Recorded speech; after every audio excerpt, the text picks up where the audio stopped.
guys. I have a new book that I would like to share with you. Actually, it's not new. It's just one I haven't read in a long time. It's called The Christmas Boot, and it was written by Lisa Wheeler, and the illustrations are done by a good friend of mine. He lives in Brighton, Michael Glenn Monroe. He's been around a long time doing illustrations and started off doing paintings.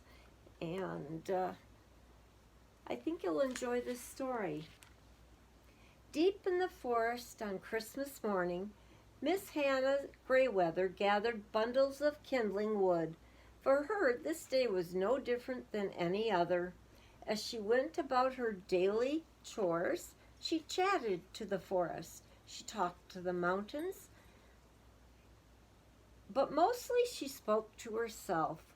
"Brr," she said to the mountains, "will this cold winter ever be over? It chills my bones." The mountains didn't answer. Well, I need to put my glasses on, guys. All right. Her arms were nearly full when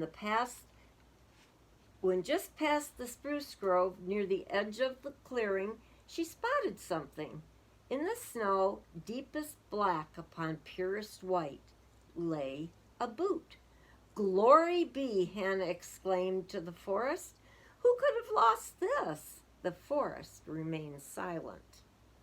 And since her arms were so full of twigs, and since her feet were fully freezing, and since it looked to be such a nice boot, she slipped her rag-wrapped right foot deep within it. "Ah," Hannah said, "that does feel nice."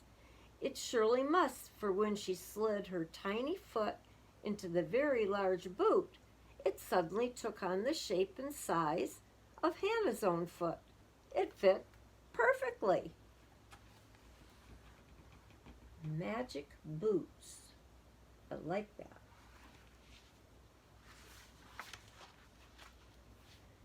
Hannah headed back to her ramshackle cabin, limping her way through the snow.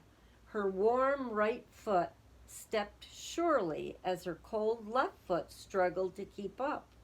This boot was quite a find, Hannah said to the walls of her cabin. "Where do you suppose it came from?" The walls did not reply. Ramshackle, that's how they describe her cabin. Her cabin was not an expensive home. She had her basic needs.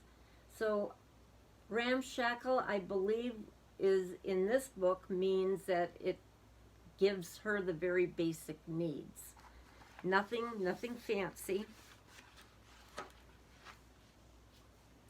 As she slipped into bed that night, she stared at the boot on the floor and said, "I only wish I had your mate." Then Hannah drifted off to sleep.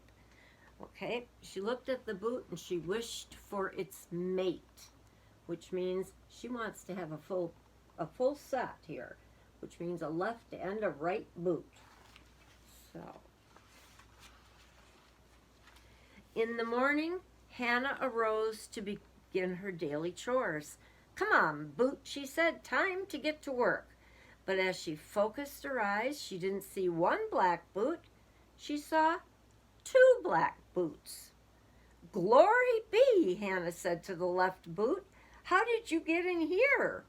The boot couldn't say. Then Hannah Grayweather placed both her tiny feet into those warm black boots, and they fit most comfortably. So now we have the mystery of the Christmas boots, plural. As she went about her wood gathering, Hannah had a spring to her step that hadn't been there for years.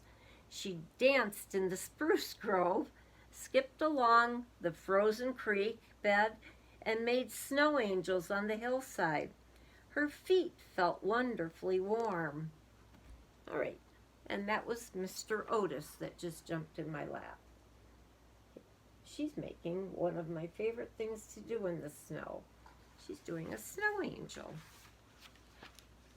That night, Hannah placed her boots next to her bed and wondered at her good fortune. "Such a glorious find," she said to the right boot.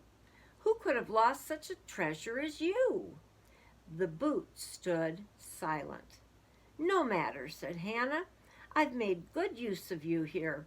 If I had mittens as toasty warm as you, I would surely be the happiest woman in the world." All right, now are we pretty much guessing what might happen?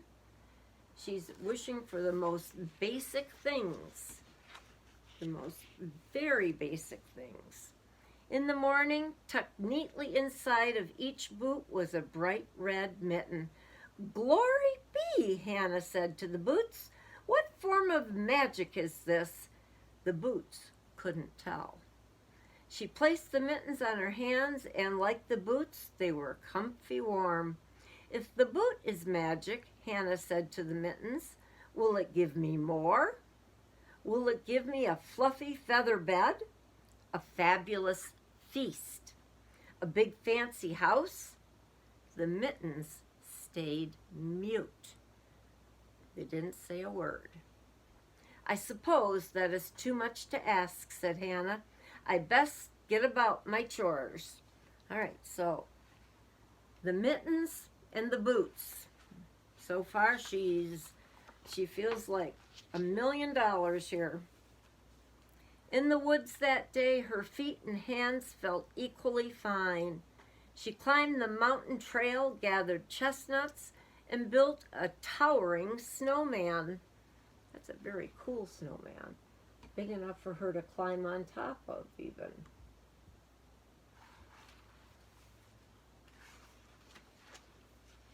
As she strolled down the path to home, an amazing sight met Hannah's eyes. A big fancy house had replaced her ramshackle cabin. Luscious smells drifted from the open doorway, inviting her inside. "Glory be," Hannah said to the house. "How did you get here?" The house couldn't say. Now, this is definitely a mansion compared to her little cabin.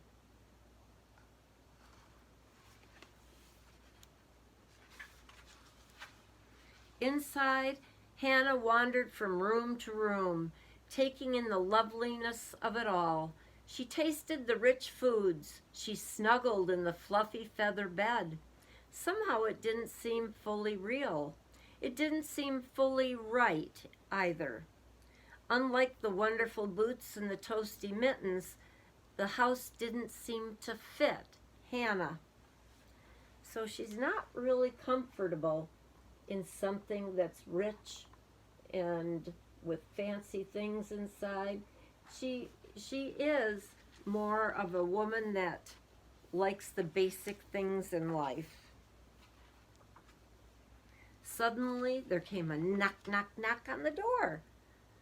"Who could it be?" Hannah asked the walls. "I've never had company." She opened the door slowly, cautiously, peeking through the small crack between the door and the wall.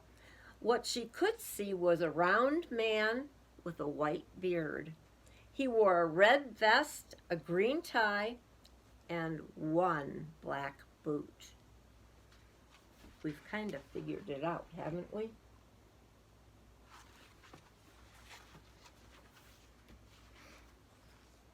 "May I help you?" Hannah asked the man.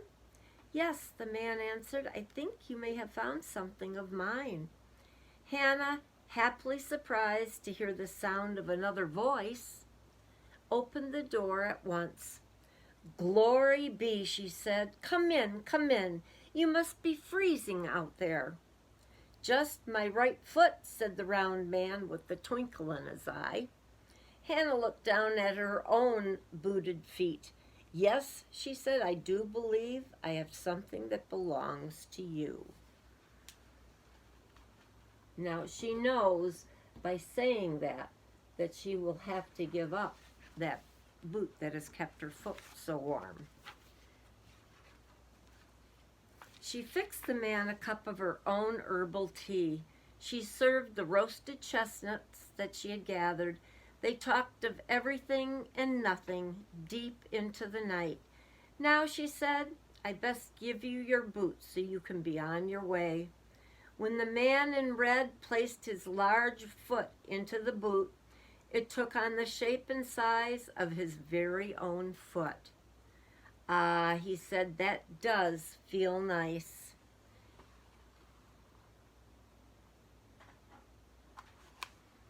So is she going to get to keep any of this, do you think? I don't know. At once she gave that boot up, the big fancy house, the tremendous feast, and the feather bed were all gone. They had disappeared. The herbal tea and the roasted chestnuts were all the feast that remained. Even her left boot and red mittens were gone. I am sorry, said the man. No need, said Hannah. It is as it should be. The boot didn't belong to me, but I enjoyed it while it was here. Is there anything I can give to you? Asked the man. What do you truly desire? What I truly desire is someone to talk to, said Hannah, but warm boots and a pair of mittens would be mighty fine. The man in red winked his eye.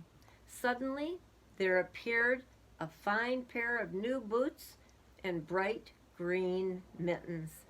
Thank you, sir, Hannah said as she walked him to the door and bid him goodbye. I will make good use of these.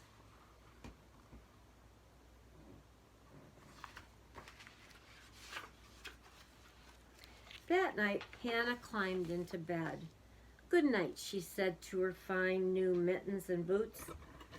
Arf! The right boot answered. What? Hannah said, eyeing the boot. She peeked inside. Two black eyes peered back at her. Arf! Arf! She heard again. Then she reached into the boot and pulled a wiggly puppy into her arms. Thank you, Hannah whispered to the night sky as she held her new friend close. The night sky answered, Merry Christmas, Hannah. Merry Christmas. Remember what she had asked him. The one thing that she wanted most in life was something or someone that she could talk to. Very cool story. Thank you for listening, and I will hopefully see you soon. I miss you guys. Okay, bye.